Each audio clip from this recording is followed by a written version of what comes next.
late lang ako dumating eh. Mukhang naintindihan ko yata yung tinatalakan yung good system na gusto ma-implement sa Pilipinas. Okay ba yun? Mawalang gana lang ako. Ako mukhang malaki reservation ko na hindi umubra dito yun eh. Sapagkat unang-una, paano natin gagawin yun? Bubuhogin natin ang mga nangagiral ng batas. Wala akong problema sa ating sistema eh. Ang sistema natin ay ipairal lang ng mahusay yung batas. Magawa lang natin na sundin lang natin ang batas at magkakaroon tayo ng pantay-pantay ng justisya. Para ako sa akin, para baguhin natin lahat yan. Para mong pinapanatan muli yung ating konstitusyon at yung ating lumong bagong kabuuan ng ating batas sa Pilipinas. Pangalawa, sa jury system, yung mga pinipiling taong naglalakad na sa kalye sa Amerika, pagka kinumpara nyo yung educational attainment sa mga ordinaryong tao, sa educational attainment ng ordinaryong tao sa Amerika, malaki yung presya. Halos ilang porsyento ng Pilipino ay hindi na nagkaroon ng sapat na pag-aaral eh. Kaya paano natin aasahan ang bubuyan sa jury system, unang-una, panibagyo ng nakakaintindi yan.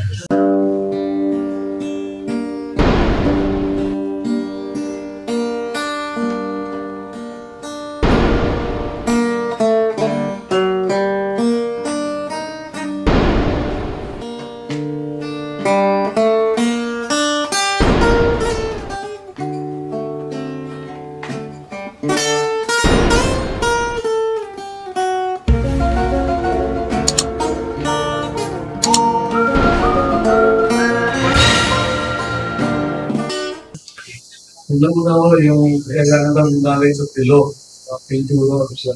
Hindi mo kailangan. Bigyan ko ng maliit na example. Kunwari, narito tayo, makain tayo, bigyan mo yung dalawang nag-away. Sino nag-away?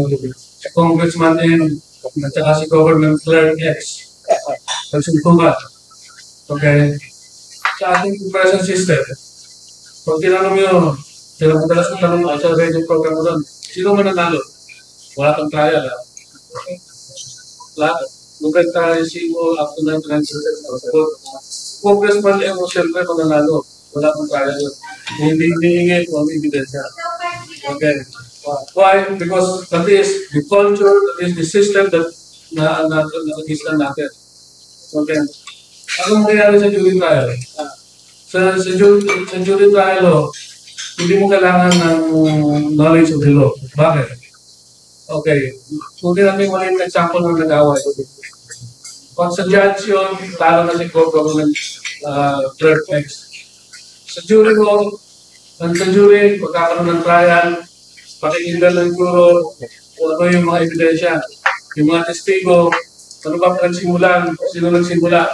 Okay. Pagkatapos ng trial, anong mangyayari? Sasabihin ng judge, ladies and gentlemen of the jury, ito ang law. Ang batas na susundin nyo. Because yung magbibigay ng batas, yung judge, hindi mo yung juror. Okay, sasabihin ng judge, kumari, ang ating example, ang law is, kung sino unang nanuntok, siya may kasalanan. Yung pangalawang nanuntok, siya ang defense, walang kasalanan. Yun ang law, sasabihin ng judge, yun ang susundin ninyo. Anong tatanungin sa juror? Tapos yun narinig ang mga testigo, ang mga ebidensya, okay, sino ang unang nanuntok? Yun lang mo ang tanong sa juror. Sino ang unang nanuntok? Kailangan ba ninyo ng legal knowledge para alamin na sino ang unang nanuntok? Hindi mo nyo kailangan. In fact, baka mas magandang juror, yung mga kantuboy na marunong makipag-away. Hindi magandang juror, yung anak ng taga-Forbes na parating may kasama bodyguard.